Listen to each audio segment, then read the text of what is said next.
The word jihad translates to struggle.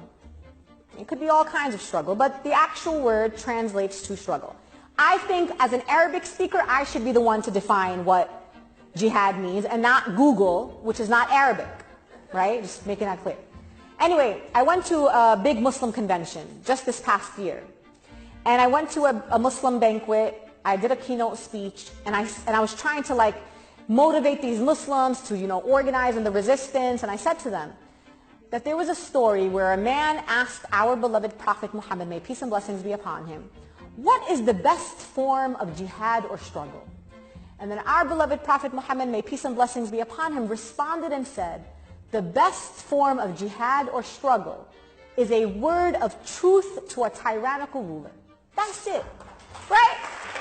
Right? That's what happened. Everybody clapped. It was great. Chatted with some folks, then I went home. The next day I wake up and I'm trending on Twitter.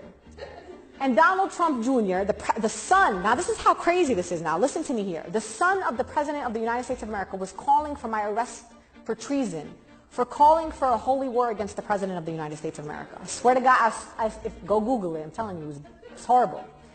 Every celebrity, alt-right personality in America was going after me online. I was getting death threats. People were doxing my home address. It was crazy. But then I decided to do something. And what I decided to do is I decided to double down. And I called the Washington Post and I said, look, I got some stuff to say. They were like, write whatever you need to write. Let's go with this. So I wrote an op-ed for the Washington Post. Go read it. And it was about jihad.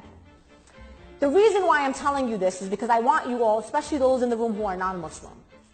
We as Muslims do not tell Jews how to practice their religion in this country. We do not tell Christians how to practice their religion, or Sikhs, or Buddhists, or anybody else from any other faith tradition. And in that moment I decided, why should I allow anybody else to define how I choose to practice my religion freely, as long as I am not engaging in violence or inciting violence against any communities? And why will I allow people who are clearly anti-Muslim to define my religion for me? How is someone who's anti-Muslim going to define what Sharia is, or what jihad is, or what other concepts in Islam are? For me, I drew a line.